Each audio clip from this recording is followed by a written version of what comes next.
साथ में अब सिचुएशन जो है वो पोल्यूशन की वजह से कैंसर की तरफ जा रही है और बहुत ज़्यादा कैंसर के पेशेंट जो हैं वो देखने में मिल रहे हैं, जो कि पहले इतने ज़्यादा देखने में नहीं मिला करते थे। अस्सलाम वालेकुम, मैं डॉक्टर अहमद अली हूँ। आज हम बात करेंगे एयर पोल्यूशन पे और स्मोक पे। हम लाहौर के रहने वाले हैं और लाहौर में जो है हमें सब चीज़ें बहुत अजीज़ हैं, हमारा बहुत प्यारा शहर है, लेकिन अनफॉर्चुनेटली कुछ सालों से स्मोक का इशू जो है वो ज़्यादा से ज़्यादा होता जा रहा है।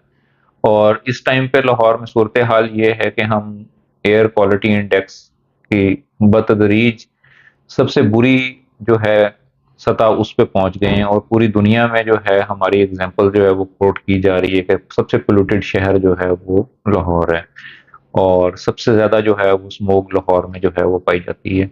पहले तो बात ये है कि समझने की जरूरत है कि ये होती क्या है, स्मोक क्या होता है, फोग क्या होती है और स्मोक क्या होती है। ये तीन अलग अलग टर्म्स हैं। और दूसरा, इसके मुज़र असरात हमारे ऊपर क्या हैं, हम अपने तौर पे इससे किस तरह से जो है वो बच सकते हैं और as a part of society हम किस तरह से अपना जो है रोल प्ले कर सकते हैं इसको कम करने में और इससे बचने में। फोग का तो सबको पता है, जब हम छोटे होते थे तो हमें फोग हमने देखी हुई है। अब आज की जनरेशन ने फोग नहीं देखी। मिस्ट होती है सर्दियों में जो है वो सस्पेंड हो जाती है एयर में और सांस लेते होते थे तो एक ठंडक ठंडक का एहसास होता था और मुंह से धुआं निकालते होते थे और वो फोग जो है वो एवेपोरेट होके जो है वो सांस के जरिए बाहर निकलती थी। सुबह के टाइम जब सर्दियों में स्कूल जाते थे तो हम फोग को एक्सपीरियंस करते थे। धुआं, स्मोक, वो तो हर किसी को पता है, जब कोई चीज जलती है, लकड़ी जलती है या कोई भी फ्यूल जलता है तो जो उसके अंदर से जो कार्बन और बाकी सारी जो है गैसेज एमिट होती हैं वो स्मोक फॉर्म में होती हैं। अब स्मोक एक नई टर्म है जो कुछ सालों से जो है वो सुनने में आ रही है। फोग और स्मोक को अगर कंबाइन कर दिया जाए तो ये बन जाती है स्मोक। अब होता ये है, सर्दियों में फोग फॉर्मेशन तो एक नेचुरल फिनोमिना है, टेम्परेचर की वेरिएशन की वजह से और एयर सस्पेंशन की वजह से फॉग तो बननी ही होती है। लेकिन जो हमारी एयर के अंदर पोल्यूशन जा रही है धुएं की फॉर्म में, वो चाहे गाड़ियों से है, मोटरसाइकिल से है, इंडस्ट्री से है, भट्टे से है, या फिर वो एग्रीकल्चर की जो है क्रॉप बर्निंग से है, वो सारी जो स्मोक है वो जाके हमारी फॉग के साथ मिक्स हो जाती है और एयर में सस्पेंड हो जाती है। अब जब वो एयर में सस्पेंड हो जाती है तो वो कई घंटे तक जो है वो एयर के अंदर जो है वो मोहल्लक रहती है। अब वो जब एयर में मोहल्लक रहती है तो जब हम बाहर निकलते हैं और हम सांस लेते हैं तो हमारे सांस के जरिए हमारे रेस्पिरेटरी ट्रैक में चली जाती है, हमारे लंग्स में चली जाती है और इसके मुज़र असरात जो हैं अब वो बहुत सारी डिजीज की फॉर्म में आने लग गए हैं। छोटे बच्चों के अंदर जो है वो रेस्पिरेटरी ट्रैक इन्फेक्शंस बहुत ज़्यादा हो गई हैं, अस्थमा का मसला बढ़ गया है, सीजनल अस्थमा जो है वो बहुत ज़्यादा बढ़ गया है, सीओपीडी का प्रॉब्लम जो है वो एग्रीवेट हो गया और साथ में अब सिचुएशन जो है वो पोल्यूशन की वजह से कैंसर की तरफ जा रही है और बहुत ज़्यादा कैंसर के पेशेंट जो हैं वो देखने में मिल रहे हैं, जो कि पहले इतने ज़्यादा देखने में नहीं मिला करते थे। अब हमारा इसमें फर्ज क्या है, हम किस तरह से इससे बच सकते हैं इंडिविजुअल तौर पे।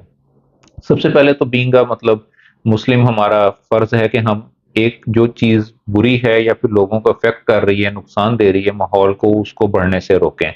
अपना जो है वो किरदार अदा करें। अपना किरदार हम इस तरह से अदा कर सकते हैं कि अगर हम कोशिश करें कि हम ऑटोमोबाइल्स को ना यूज करें, जो काम पैदल जाके हो सकता है हम पैदल कर लें, जो चीज साइकिल चला के हो सकती है हम साइकिल पे जाके कर लें और कत्ल इम्कान कोशिश करें कि हम पब्लिक ट्रांसपोर्ट यूज कर लें या फिर वो इस तरह की व्हीकल यूज करें जिसकी कार्बन इमिशन या धुएं की इमिशन सबसे कम है। डीजल वाली गाड़ियां और इस तरह की चीज जिनकी कार्बन एमिशन ज्यादा है उनको खास तौर पे सर्दी के मौसम में और इन स्मोक वाले दिनों में जो है वो अवॉइड करें। दूसरे नंबर पे जब हम बाहर निकलें अपनी प्रोटेक्शन जो है उसको इंश्योर करें। प्रोटेक्शन मास्क पहन के सूरत में भी हो सकती है, जब आप बाहर जाएं खास तौर पे सुबह के टाइम या फिर असर के बाद और मगरिब के बाद आप बाहर निकलें तो उस टाइम पे सबसे ज्यादा जो पोल्यूशन है स्मोक की फॉर्म में वो पाई जाती है। उस टाइम पे लाजमी तौर पे जो है वो मास्क पहने और अपने आप को जो है इस धुएं और इसके मुजर असरात से जो है वो बचाएं, ताकि कम से कम धुआं जो है वो आपके चेस्ट के अंदर जाए, आपके लंग्स के अंदर जाए और कम से कम जो है वो आपको अफेक्ट करे। तीसरे नंबर पे दरख्त लगाएं और माहौल को साफ रखने में अपनी मदद करें।